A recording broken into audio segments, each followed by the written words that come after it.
నమస్తే, welcome to our channel. నా పేరు ప్రసాద్.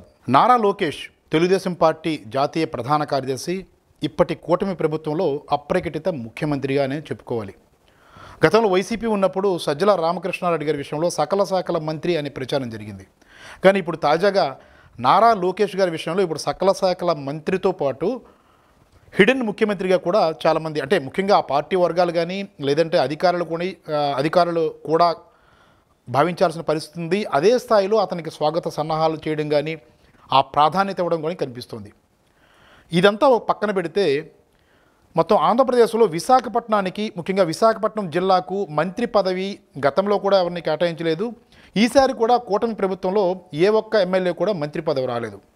విశాఖ లాంటి ప్రాధాన్యత ఉన్న మహానగరానికి సంబంధించి ఒక మంత్రి ఉంటే బాగుంటుందన్న ఆలోచన ఉంది. గతంలో వైసీపీ ప్రభుత్వం అయితే అనకాపల్లి జిల్లాకు 2 మంత్రులను కేటాయించింది, నియమిస్తూ నిర్ణయం తీసుకున్నారు అప్పటి ముఖ్యమంత్రి జగన్మోహన్ రెడ్డి. కూటమి ప్రభుత్వం వచ్చాక విశాఖపట్నం నుంచి చాలామంది మాజీ మంత్రులు ఎదురు చూశారు, మంత్రి పదవులు వస్తాయని ఆశించారు. చాలామంది సీనియర్ ఎమ్మెల్యేలు భావించారు. అయితే వాటన్నిటినీ పక్కన పెడుతూ ఎవరిని నియమించకుండా చంద్రబాబు నిర్ణయం తీసుకున్నారు. దీని వెనక లోకేష్ పాత్ర ఉందనేది సుస్పష్టం. బయటపడకున్నా ఖచ్చితంగా లోకేష్ సూచనల మేరకే మంత్రి పదవులు వచ్చాయన్నది కూడా నిర్వివాద అంశం. ఇప్పుడు తాజాగా విశాఖపట్నం ఆలోచన లేదంటే ప్రస్తావన ఎందుకు వచ్చిందంటే, విశాఖపట్నం పైన నారా లోకేష్ ప్రత్యేకంగా కన్నేశారా, దృష్టి పెడుతున్నారా అన్నది ఇప్పుడు తాజా సమాచారం. ఆయన ప్రతి నెల 2-3 రోజులు విశాఖపట్నానికే కేటాయించాలని నిర్ణయించుకున్నట్లుగా సమాచారం అందుతుంది. విశాఖపట్నాన్ని మంత్రి లేకుండా ఖాళీగా వదిలేయకుండా ఇక్కడ సమస్యలను, అలాగే కేడర్ని, అలాగే ప్రాంత సమస్యలను లేదంటే విశాఖపట్నం ప్రాధాన్యతను పెంచేందుకు నారా లోకేష్ ప్రత్యేకమైన దృష్టి సారిస్తున్నారనేది ఆ పార్టీ వర్గాల నుంచి మనకి సమాచారం అందుతుంది.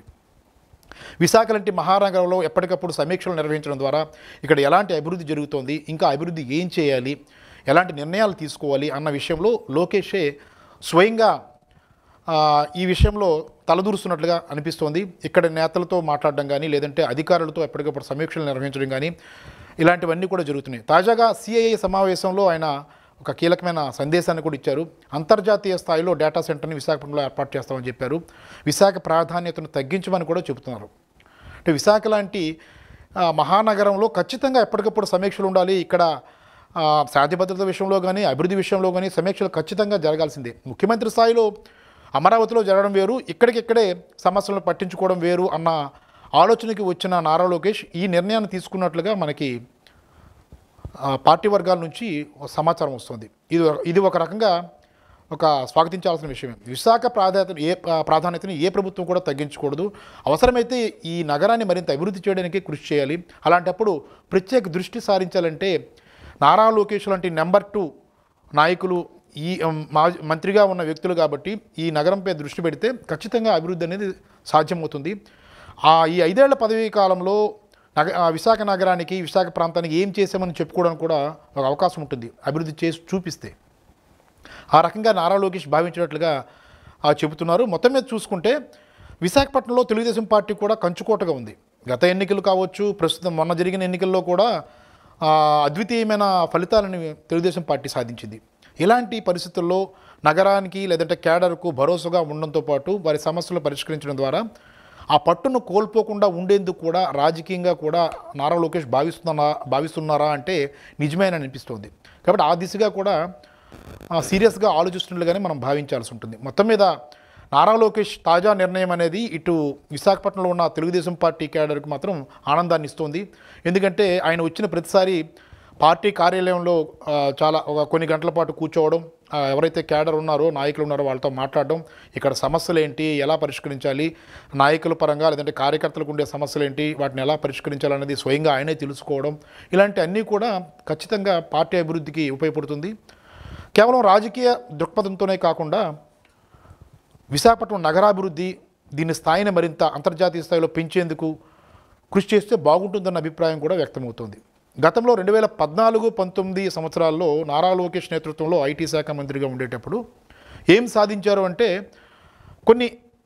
ఒక ప్రతిపాదనలు అయితే వచ్చాయి, కొన్ని కదలికలు అయితే జరిగాయి, కానీ పూర్తి స్థాయిలో అభివృద్ధి అయితే జరగలేదు.